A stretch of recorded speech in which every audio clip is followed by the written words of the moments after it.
Hi everyone, तर खूप दिवसाने मी एक न्यू डिझाइन घेऊन आली आहे। थोडंसं बिझी शेड्यूल असल्यामुळे मला व्हिडिओ करता नाही आलं, तर इथून पुढे मी व्हरायटी डिझाइन घेऊन येते। तर कोणी अजूनपर्यंत माझ्या चॅनलला सबस्क्राइब नसेल केलं तर सबस्क्राइब करा। तर चला व्हिडिओला स्टार्ट करूया। तर बघा, इथे 6 स्ट्रँडचा थ्रेड घेऊन एंडला नॉट करून साडीच्या बॅक साइडला अशा पद्धतीने नॉट ठेवून घ्यायचं। मी नीडल नंबर 10 0.75 mm घेतली आहे। मग साडीच्या बॅक साइडला नॉट ठेवून अशा पद्धतीने इथे साडीवरती लॉक करून घ्यायचा आहे। मग 2 चेन घालून नीडल वरती एकदा थ्रेड रोल करून हे जे 2 चेन घालून घेतलेलं असतं त्याच्या साइडलाच एक डबल क्रोशा करून घ्यायचं। तर बघा, इथे नीडल वरती 3 लूप असतात। आधी फर्स्ट 2 लूप मधनं थ्रेड वडून घ्यायचं, मग लास्ट 2 लूप मधनं थ्रेड वडून घ्यायचं आहे, तेव्हा हे एक डबल क्रोशा होतं। मग त्याच्यानंतर अशा प्रकारे थ्रेड वरती करून त्या थ्रेड मध्ये एक राईस बीड इन्सर्ट करून बीड लॉक करून घ्यायचं। मग परत तुम्हाला नीडल वरती थ्रेड रोल करून हे जे 2 चेन आणि डबल क्रोशा करून घेतलेलं असतं त्याच्या मिडल मध्ये अशा प्रकारे नीडल इन्सर्ट करून इथे डबल क्रोशा करून घ्यायचा आहे। हे एक डबल क्रोशा झालं। अशाच पद्धतीने तुम्हाला इथे टोटल 5 डबल क्रोशा करून घ्यायचा आहे। तर बघा, अशा पद्धतीने नीडल इन्सर्ट करून थ्रेडला वडून घ्यायचं। मग इथे नीडल वरती 3 लूप असतात। आधी फर्स्ट 2 लूप मधनं थ्रेड वडायचं, मग लास्ट 2 लूप मधनं थ्रेड वडून घ्यायचा आहे। तर बघा, इथे सेम गॅप मध्ये मी आता 4 डबल क्रोशा करून घेतले। तर आता शेवटचा एक डबल क्रोशा करून घेते।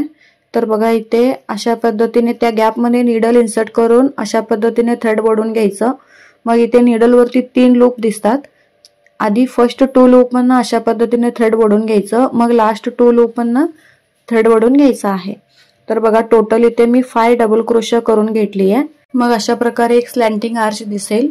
मग त्याच्यानंतर परत थ्रेड वरती करून त्या थ्रेड मध्ये एक राईस बीड इन्सर्ट करून बीड लॉक करून घ्यायचं।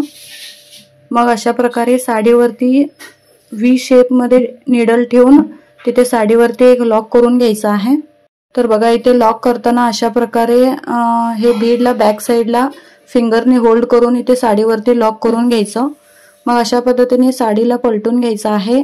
मग इथे 3 चेन घालून हे जे आर्च आहे त्याच्या फर्स्ट होल मध्ये इथे अशा प्रकारे नीडल इन्सर्ट करून तिथे लॉक करून घ्यायचं आहे। मग परत तुम्हाला साडीला सरळ करून घ्यायचं। मग इथे थ्रेड वरती करून त्या थ्रेड मध्ये एक राईस बीड इन्सर्ट करून बीड लॉक करायचं। मग त्याच्यानंतर परत नीडल वरती एकदा थ्रेड रोल करून हे जे 3 चेन घातलेलं असतं त्या 3 चेन वरती तुम्हाला अशा पद्धतीने नीडल इन्सर्ट करून थ्रेडला वडून घ्यायचं आहे। मग त्याच्यानंतर इथे डबल क्रोशा करून घ्यायचं। तर इथे मी हे एक डबल क्रोशा करून घेतलो।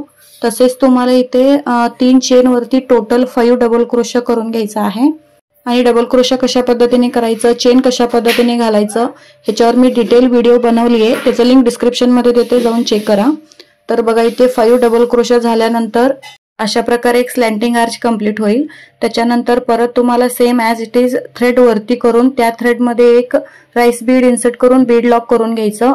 मग साडीवरती अशा प्रकारे व्ही शेप मध्ये ठेवून इथे साडीला लॉक करून घ्यायचं आहे। आणि नेहमी साडीवरती लॉक करताना लूजच लॉक करून घ्या। जर खूप टाईट लॉक करून घेतलं तर साडीवरती व्रिंकल्स येण्याचा चान्सेस असतं, ठीक आहे। मग साडीला परत तुम्हाला उलटा करून 3 चेन घालून घ्यायचं। मग हे जे आर्च असतं त्याच्या फर्स्ट होल मध्ये नीडल इन्सर्ट करून त्यामध्ये तुम्हाला इथे लॉक करून घ्यायचं आहे। तर परत साडीला सरळ करून घ्यायचं। मग इथे थ्रेडला वरती करून त्या थ्रेड मध्ये एक राईस बीड इन्सर्ट करून बीड लॉक करून घ्यायचं। मग परत तुम्हाला इथे हे जे 3 चेन आहे त्या 3 चेन वरती तुम्हाला 5 डबल क्रोशा करून घ्यायचा आहे। तर पूर्ण साडी तुम्हाला याच पद्धतीने करून घ्यायचं। तर आता साडीच्या एंडला दाखवते कशा पद्धतीने करायचं। तर बघा, 5 डबल क्रोशा झाल्यानंतर एक स्लॅन्टिंग आर्च रेडी होईल। मग परत तुम्हाला थ्रेडला वरती करून त्या थ्रेड मध्ये एक राईस बीड इन्सर्ट करून बीड लॉक करायचं। मग ते साडीवरती अशा प्रकारे व्ही शेप मध्ये नीडल ठेवून तिथे साडीवरती एक लॉक करून घ्यायचं आहे। तर बघा, हे डिझाइन अशा पद्धतीने दिसेल। तर आता एंडला बघा, इथे अशा पद्धतीने स्लॅन्टिंग आर्च झाल्यानंतर इथे डायरेक्टली साडीवरती लॉक करून घ्यायचं। मग लॉक झाल्यानंतर 2 चेन घालून थ्रेडला कट करून घ्यायचं आहे आणि हे जे एक्स्ट्रा थ्रेड असतं त्याला कट करून बॅक साईडला ग्लूने स्टिक करून घ्यायचं।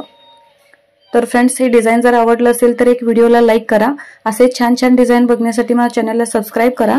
तर आता परत भेटू एक नवीन व्हिडिओ सोबत। Bye bye, take care.